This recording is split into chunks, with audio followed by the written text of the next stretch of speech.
All right, guys, what's up? Turkey season is opening up in a lot of the southern states today, actually, and we're a couple weeks away for most other states. But today, I'm going to talk about how to find turkeys. Maybe you're a new turkey hunter. Maybe you've never traveled out of state to go on a turkey hunt.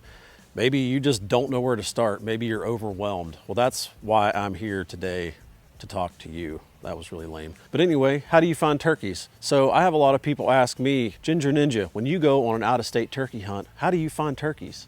Well, I like to keep it simple, and it's very much the same way that I scout for deer, actually. So let's take Virginia last year, for example. Now, I typically hunt hill country for turkeys, and that's where I'm most comfortable, and that's where I feel like I know the most about how turkeys travel and use the terrain and the cover and whatnot. So that's what we're going to talk about today, is how to find turkeys in hill country. Now, you drop me in the South somewhere, obviously I'm not as well versed in the South as I am up here in the Northeast, so I may not be as good. So I'm going to tell you how to find turkeys in hill country. What do I look for when I'm on onX, and how do I know there's going to be turkeys there? Well, there's never a guarantee that there's going to be turkeys in an area, but what I like to look for is the same as deer hunting, is diversity. Turkeys need several different things throughout the day to keep them alive. They need food, they need water, they need a place to strut, they need a place to nest. So what I like to look for is a lot of diversity coming together in one area that also has the terrain that they like to roost in. So let's take a look at the map to show you exactly what I was looking for on this Virginia trip to put me in the game on a big gobbler. To dive into the map a little bit deeper here, you can see on onX a clear cut that had portions mowed off by the DNR, which created a lot of edge just in the clear cut alone. Now, I didn't know this by e-scouting, but I found this out later when I got there. But you have nice green grass on top, and you have brushy edges in that lower elevation off of the clear cut that provide both feeding and nesting cover. That clear cut backs up to a ridge system with multiple roosting opportunities, all connected by a small saddle. Most times turkeys are going to fly off the top of the ridge and roost within that top third elevation, so an area like this with multiple ridge points is always a great place to key in on. It's also important to note here the diversity within the timber, where you have mature pines and hardwood creek bottoms with good flowing water in the bottom. It seems if an area like this has good flowing water, it will be favored over an area that is lacking in water. So in this one small area, you've got everything a turkey needs to survive, and just based off what I was seeing on the map, I felt like it should hold some birds. After I find a spot like this, I try to find several other spots close to this area that I could also key in on. After doing this, I have a solid plan on exactly where to go once I get boots on the ground. So just looking at the map, it just looked like it should hold turkeys. So I made the drive to Virginia, which was several hours away. Never been there before. I drive to the gate, I park, I walk out into the clear cut that I'd marked on onX, and I hear a gobble immediately right on the knob that I pinpointed.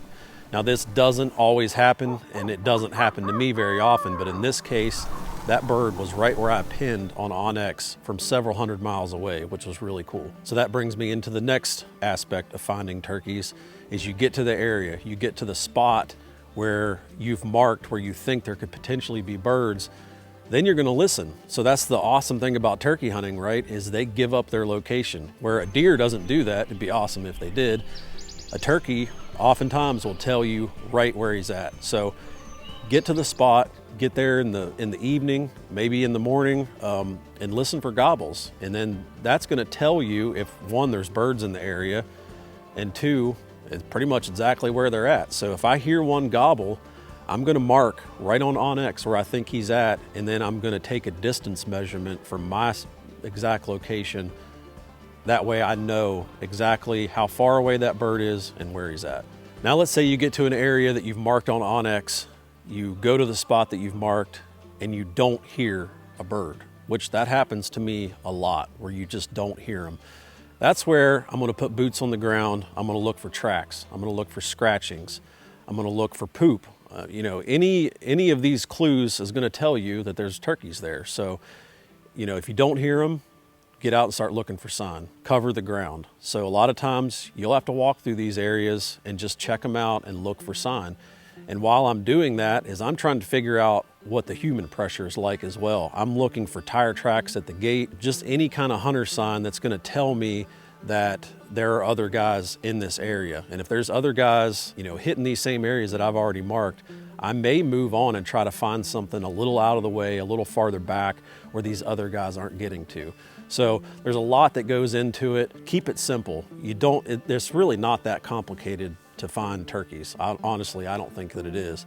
But there's a lot of different aspects that come into play, and sometimes you just don't know until you get there. So in this case in Virginia, I'd e-scouted it and found a likely area where a bird would be. I roll up to that spot, bird gobbles right where I marked, everything's going perfect. I sat down and I made a plan that evening to get in there before anybody else would get in there. And that's another thing I'll get into, pressure on public land. Now, what I've seen during turkey season, I see more people during turkey season than I do deer season, and I feel like it's a little bit more competitive as far as turkeys go because one, you can hear them, and that's gonna draw in hunters, right? So in this case, I wanted to be the first at the gate. I wanted to be within a few hundred yards of where that bird was roosted before anybody else was even thinking about getting out there. So I think I left my camp at 3:30, 3:45 in the morning, super, super early. I wanted to be in there before anybody else was at that gate. There was actually 2 birds roosted back on that point. They both flew down, they both started fighting with each other. The way the ridge laid out, they ended up working their way right toward me, and I dropped the biggest one at 20 yards. An absolutely awesome hunt in National Forest on my first hunt. So another thing I'll say to you new guys that don't do a lot of traveling, and maybe this is your first year going out of state and trying something new, it can be a little bit intimidating at first to go to a brand new area, a brand new state that maybe you've never been in. Just stick to the basics. Find an area on the map that you think looks good, drive to that area, go straight to that spot. Don't get sidetracked. Go straight to that spot and check it out. Get boots on the ground, listen, see if you hear anything, see if you see any sign. If you don't see the sign and you don't hear anything, maybe go to your plan B, your plan C, your plan D. And that's a really important aspect as well, is have several different plans in place. You don't want to have just one spot that you've got marked. You want to have several. You may get there may be no birds in that spot. There may be other guys hunting it.